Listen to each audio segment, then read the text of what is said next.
The snow-covered battlefield near Holtzvier stretched endlessly under gray January skies. Wind cut through the frozen landscape like razor blades. Temperature readings hovered just above zero. The date burned into military history would be January 26, 1945. What happened that afternoon defied every principle of modern warfare. A single figure atop a blazing tank destroyer was methodically destroying German hopes. Elite mountain infantry from the 2nd Geberg Division found themselves stopped cold. These weren't ordinary soldiers.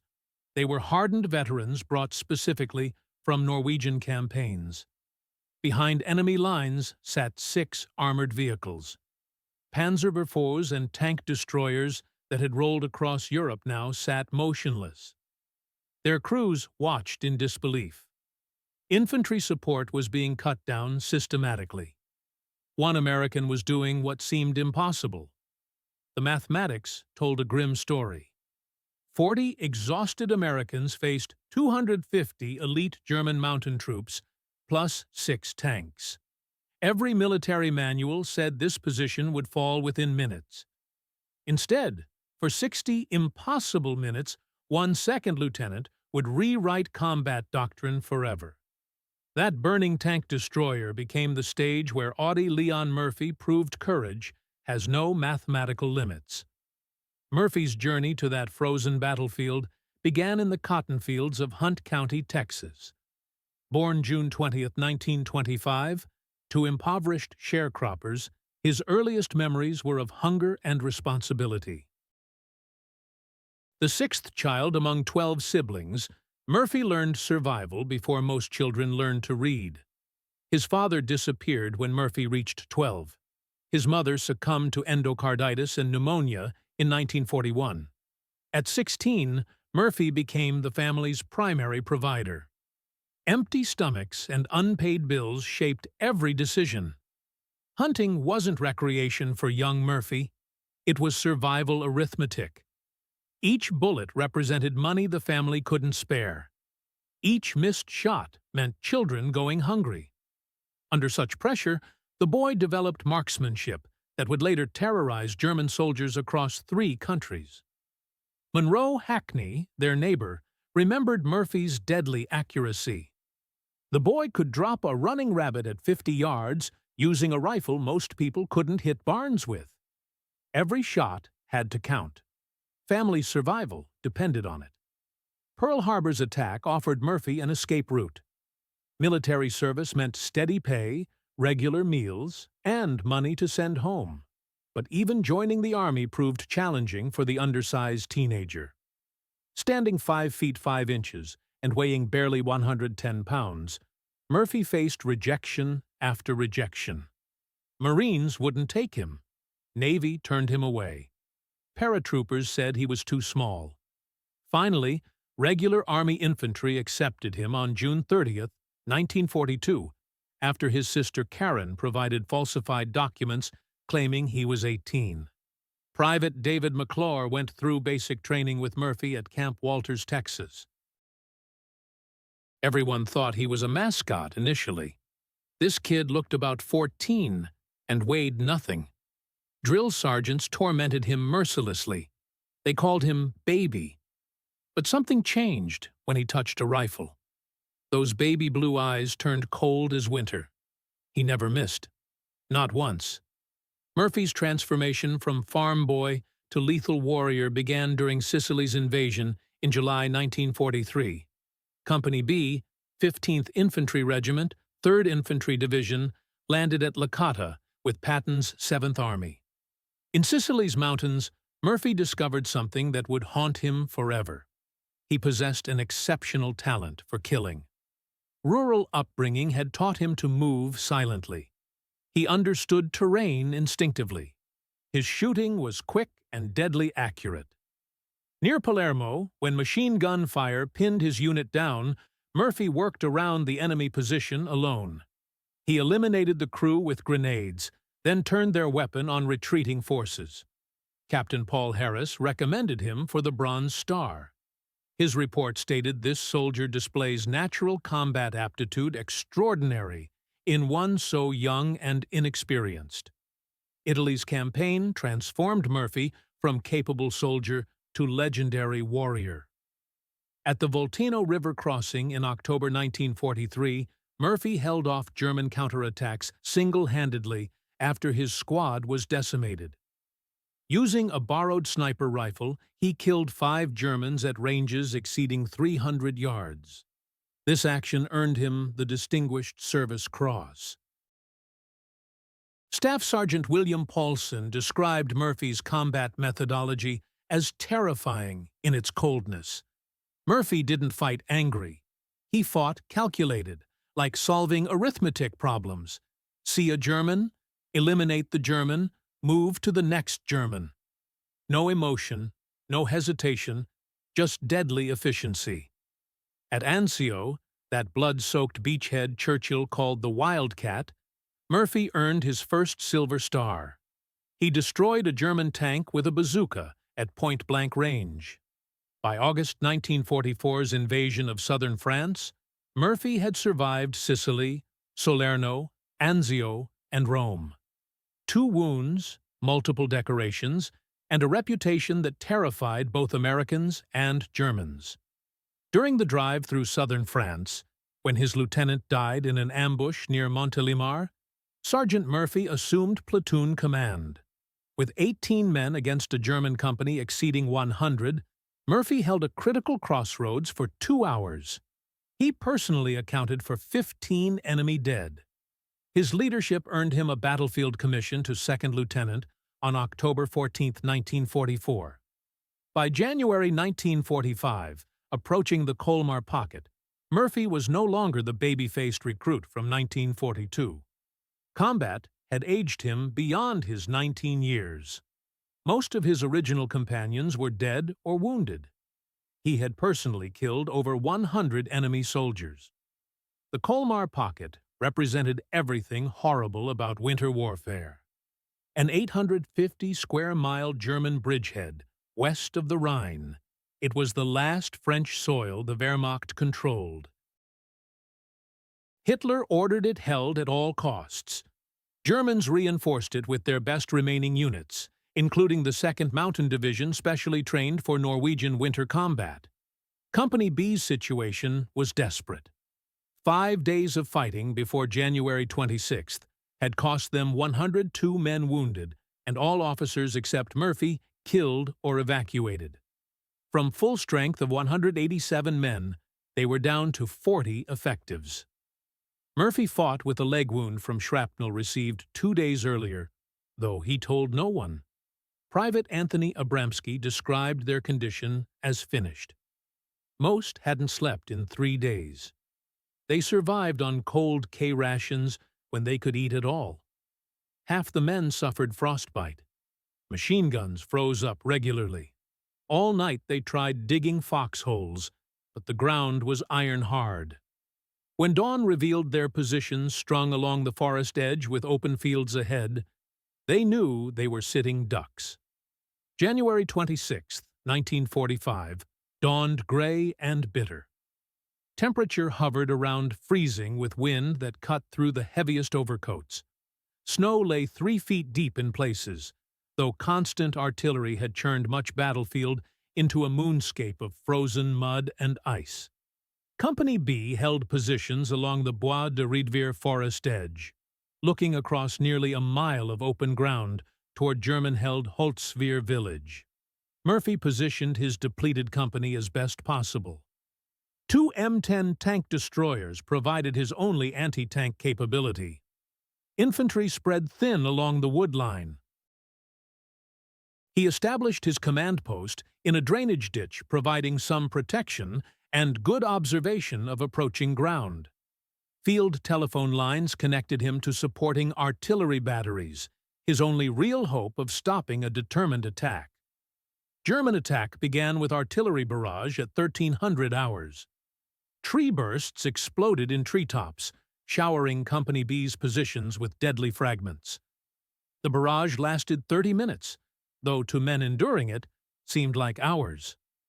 At 1400 hours, the German attack materialized. Private First Class Donald Ekman spotted them first. You could see pennants on German tank antennas. 6 tanks spread in attack formation. Behind them must have been 250 infantry in white snow camouflage, moving across that field like ghosts. Murphy's first action was calling for artillery support, but artillery alone wouldn't stop this attack. Germans were too spread out, too numerous, moving too fast. At 600 yards, the M10 tank destroyers opened fire. Their first shots missed. Crews were exhausted and cold-numbed. Return fire from German tanks was immediate and devastating. An 80mm shell struck the rear M10 squarely in the turret. The tank destroyer burst into flames. Crews scrambled out running for the woods. The forward M10, attempting to maneuver for better firing position, slid sideways into a drainage ditch. Its tracks couldn't find purchase on frozen ground. Crew abandoned it and retreated. At approximately 1420 hours, with both tank destroyers out of action and German infantry closing within 200 yards, Murphy made the decision earning him the Medal of Honor. He ordered his remaining men to fall back to prepared positions in the woods. But Murphy himself didn't retreat. Instead, Murphy ran through artillery fire to the burning M10 tank destroyer. The vehicle was fully engulfed in flames at the rear, where the 88mm shell had ignited fuel and ammunition. Black smoke poured from the hull. Heat was intense enough to feel from 30 feet away. At any moment, remaining ammunition could explode, turning the vehicle into a massive bomb. Murphy climbed onto the tank destroyer and manned its 50-caliber M2 Browning machine gun. From this elevated position, he had clear fields of fire across approaching German formations. But he was completely exposed, a single figure silhouetted against the sky, with no cover except smoke from the burning vehicle beneath him. Private First Class Anthony Abramsky watched from the wood line. He saw Lieutenant Murphy climb atop the burning tank destroyer, while bursts of machine gun fire and pistol fire from advancing infantry battered against hull and treads. It was the greatest display of guts and courage he had ever witnessed. The M2 Browning was devastating in skilled hands. It fired 550 rounds per minute, with 2,000-meter effective range. Half-inch bullets could penetrate light armor and tear human bodies apart. In Murphy's hands, it became an instrument of precise destruction. For the next hour, Murphy operated the heavy machine gun with extraordinary effectiveness. Throughout the engagement, he maintained telephone contact with supporting artillery, calling fire missions dangerously close to his own position. The combination of his machine gun fire and artillery he directed created a steel wall German infantry couldn't penetrate. Sergeant Elmer Brody observed from the wood's edge. German infantrymen got within 10 yards of Lieutenant Murphy, who killed them in the drawers, in the meadows, in the woods, wherever he saw them. Environmental conditions made Murphy's stand even more remarkable. Frozen ground prevented proper entrenchment. Visibility varied as overcast skies occasionally cleared. Extreme cold affected weapon performance and left soldiers struggling with frostbite after days of continuous combat. Murphy's position on the M10 provided critical advantages he exploited brilliantly. The tank destroyer sat at slight elevation overlooking German approach routes, giving commanding fields of fire.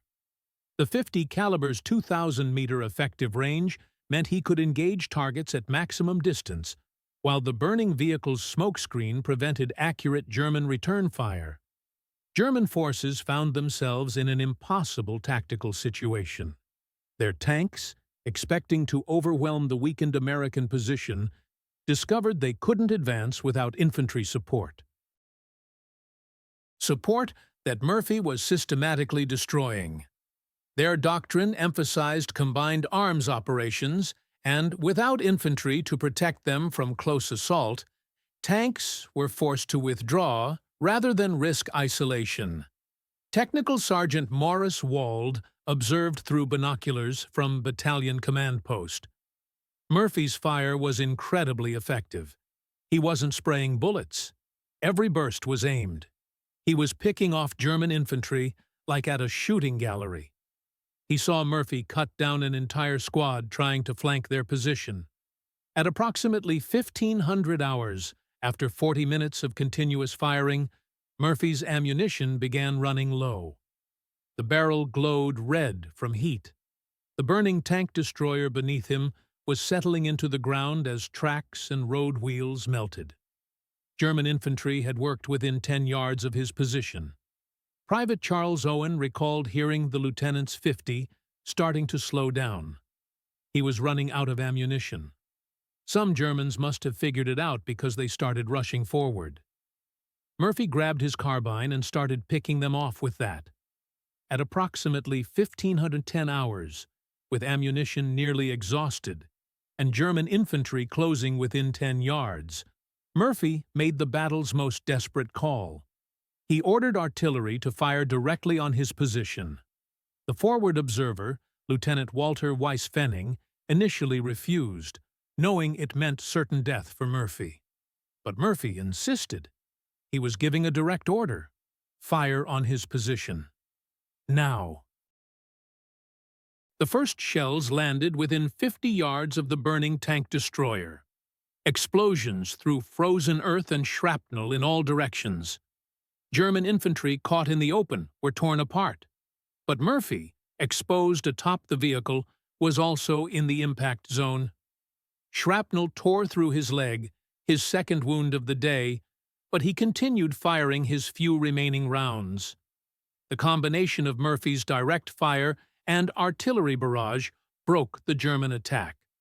Surviving infantry, perhaps 100 men, began falling back toward Holtzvier. Tanks, without infantry support and facing increasingly accurate artillery fire, reversed course and withdrew. At approximately 15-20 hours, after an hour of continuous combat, Murphy climbed down from the burning M10. His uniform was scorched from heat. Blood ran down his leg from shrapnel wounds. Behind him, the tank destroyer continued burning, finally exploding 10 minutes after he abandoned it. The battlefield before him was devastating. German bodies lay scattered across snow-covered fields. Military historians estimate 50 dead, with many more wounded. Surviving Germans were in full retreat, their officers unable to rally them for another assault. Murphy walked back to the woodline where his men waited. According to Private Abramsky, he was calm. Scary calm. He asked if they had casualties from the artillery, made sure everyone was okay, then sat down and lit a cigarette like nothing had happened. His hands weren't even shaking. The most striking aspect of historical documentation about this incident is the near-complete absence of German first-hand accounts. Despite extensive research in German military archives, the Bundesarchiv and veteran organizations, no specific German soldier quotes, diary entries, or POW testimonies about Murphy's action have surfaced in accessible historical records. This silence is particularly notable given the engagement's intensity and shock it must have caused among attacking forces. Several factors explain this documentary gap. German units involved suffered approximately 50 casualties from Murphy's actions alone, likely eliminating many potential witnesses. Wehrmacht division-level records from this period were often destroyed in the war's final months. The rapid German withdrawal following the failed attack, described in American records as disheartened by their lack of progress, suggests a demoralized force unlikely to document what they viewed as humiliating tactical defeat. German units have been identified through operational records. The 2nd Mountain Division provided primary infantry force, supported by elements of the 708th Volksgrenadier Division and 280th Assault Gun Battalion. These were elite formations. Mountain troops particularly were veterans with extensive combat experience, making their failure against a single defender shocking to German tactical expectations. The 2nd Mountain Division's war diary for January 26th noted only attack on American positions near Holtzvier repulsed with heavy casualties. Enemy resistance heavier than expected. This terse entry belies what must have been traumatic among German ranks.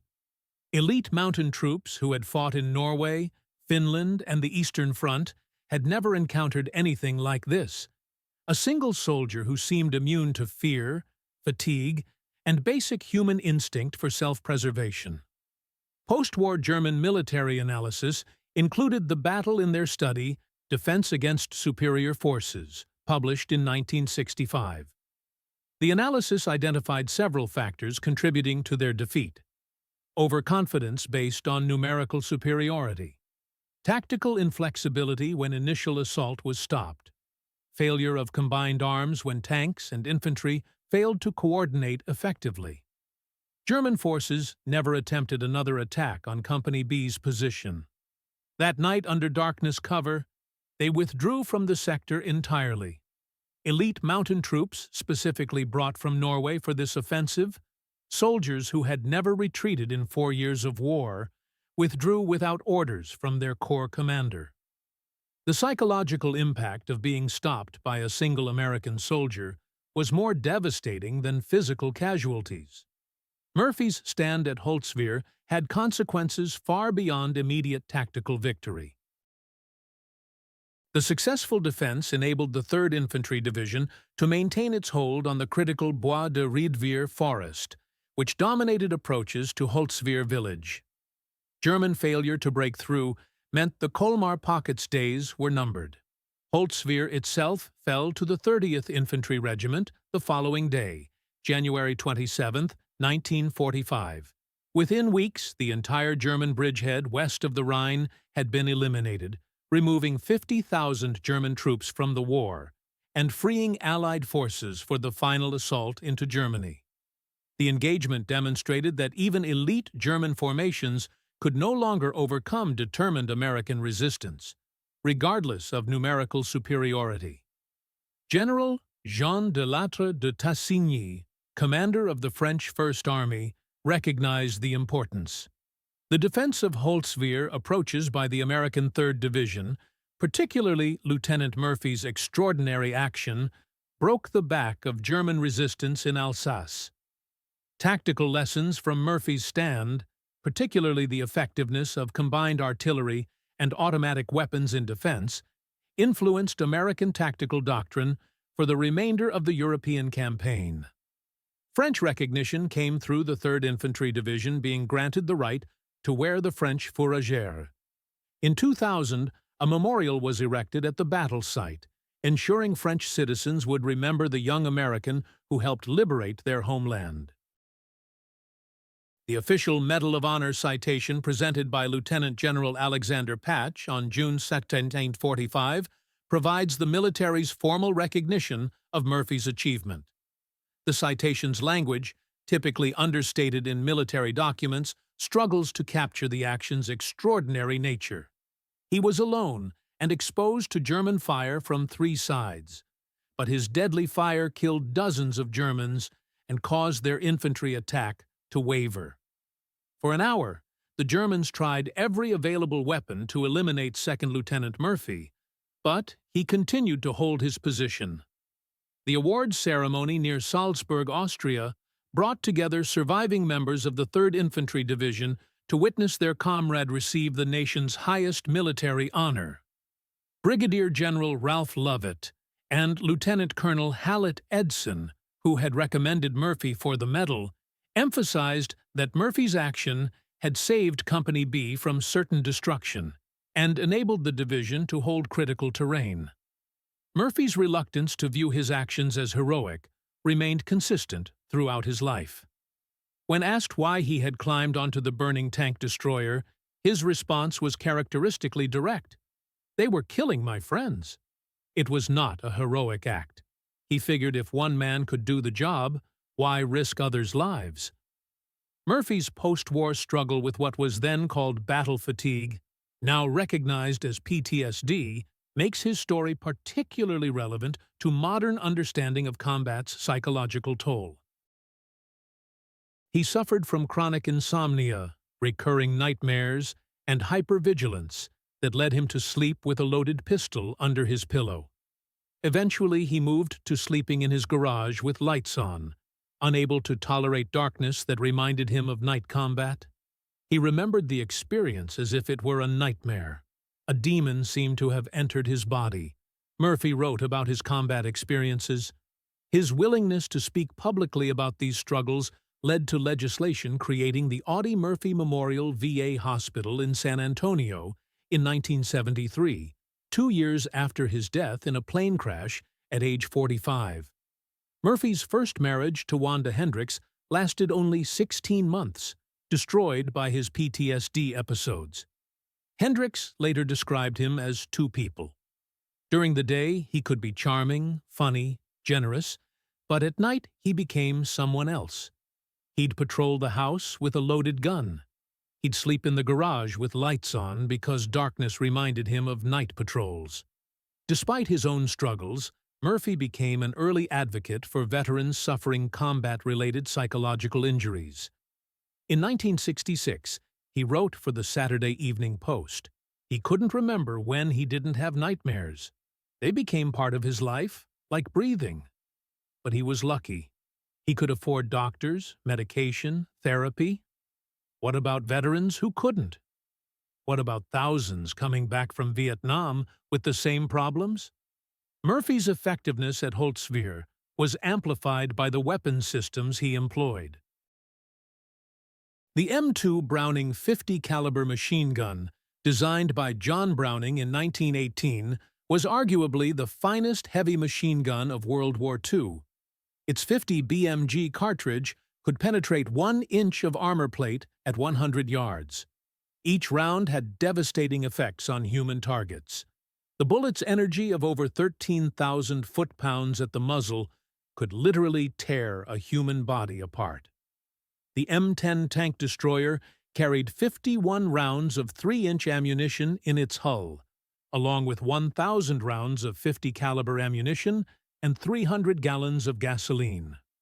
When the German 80 mm shell struck, it ignited the fuel, creating a fire reaching temperatures exceeding 1,000 degrees Fahrenheit. The fact that the vehicle burned for over an hour without major explosion was miraculous. Murphy was essentially standing on a bomb with a lit fuse. Artillery support Murphy directed was equally crucial. The 105 mm howitzers could fire a 33-pound high-explosive shell over 11,000 meters. Each shell created a blast radius of 50 meters, with shrapnel lethal to 200 meters. Murphy's ability to adjust this fire within 50 yards of his own position, danger close by any standard, multiplied his combat power exponentially. Military scientists have attempted to calculate Murphy's survival probability at Holtzvier.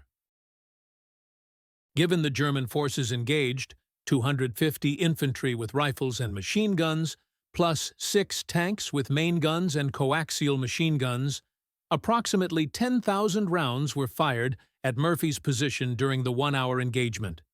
Even assuming poor marksmanship due to range and Murphy's concealment by smoke, statistical models suggest Murphy should have been hit 15 to 20 times. The physical demands of operating the M2 Browning under these conditions were extreme. The weapon weighs 84 pounds and has violent recoil. Murphy had to maintain balance on the burning vehicle while absorbing the weapon's recoil, all while being shot at from 3 directions. Smoke from the burning vehicle would have made breathing difficult and aiming challenging. Military historians and psychologists have long debated what made Murphy capable of such extraordinary combat performance. Was it his impoverished background that taught survival at any cost? His hunting experience that made killing seem natural? Or simply being in the wrong place at the right time? Dr. Dave Grossman, author of On Killing and a leading expert on combat psychology, offers this analysis. Murphy represented a perfect storm of factors. He had technical skills from hunting, motivation from poverty, emotional detachment from early trauma, and most importantly, a protective instinct toward his men that overrode self-preservation. This interpretation is supported by Murphy's own words. When asked why he climbed onto the burning tank destroyer, he consistently gave the same answer. They were killing his men. The personal nature of that statement reveals Murphy's motivation. This wasn't about tactics or strategy. It was about protecting the soldiers he commanded. Murphy himself recognized the transformation combat had wrought in him. In a 1968 interview, 3 years before his death, he reflected, "People talk about that day like it was heroic. Maybe it was. But he became something inhuman that day. He turned into a killing machine. He felt nothing. No fear, no anger, just cold determination to destroy." Audie Murphys' military record remains unmatched by any American soldier. He received every combat decoration for valor that the United States Army could award, some twice. His 33 decorations included the Medal of Honor, Distinguished Service Cross, 2 Silver Stars, Legion of Merit, 2 Bronze Stars, and 3 Purple Hearts, plus 5 decorations from France and Belgium. But Murphy's true legacy lies beyond medals. His advocacy for veterans' mental health was decades ahead of its time. The Audie Murphy Memorial VA Hospital specializes in treating PTSD and other combat-related psychological injuries. His autobiography, To Hell and Back, has helped thousands of veterans realize they're not alone in their struggles. Murphy's story has become embedded in American military culture. The U.S. Army Infantry School uses his action at Holtzvier as a case study in defensive operations, leadership under fire, and integration of supporting arms. The Audie Murphy Club recognizes exceptional NCOs who demonstrate leadership qualities similar to Murphy's.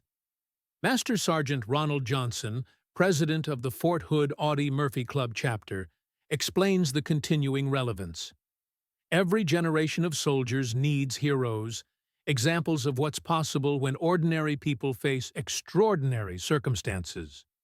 Murphy shows our soldiers you don't have to be 6 feet tall or come from a military family to be a warrior.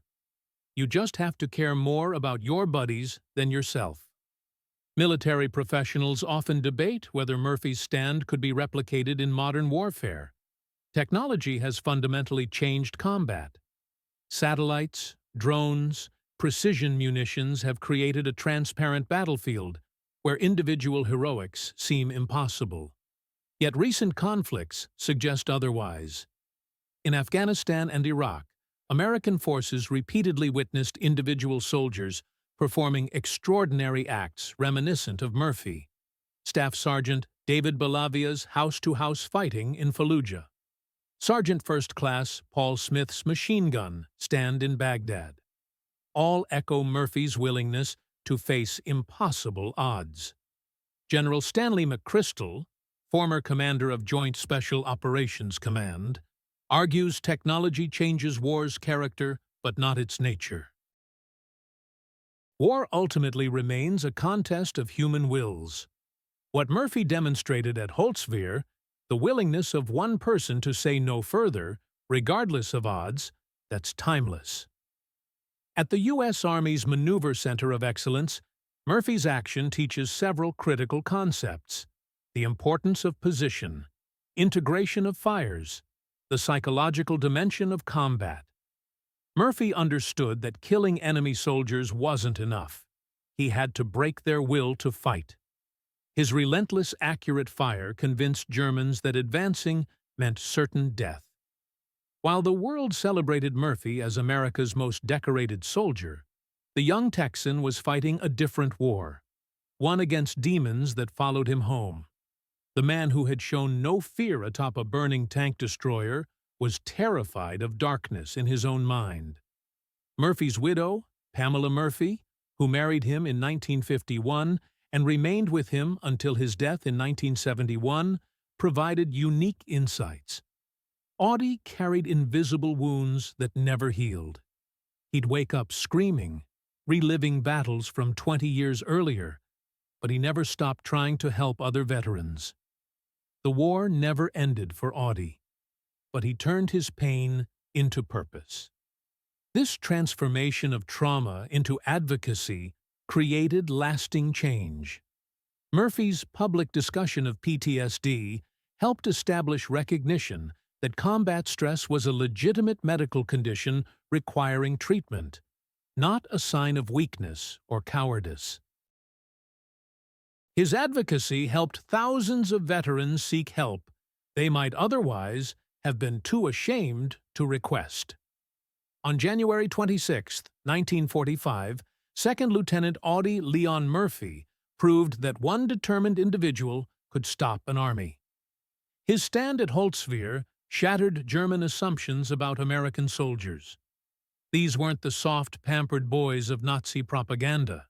They were sons of farmers and factory workers shaped by depression and hardship, who could be as hard as any warrior in history when defending their friends. The silence in German records about that day speaks volumes. In their inability to explain or understand what happened, we see the deepest form of defeat. Not just tactical or physical, but psychological and moral.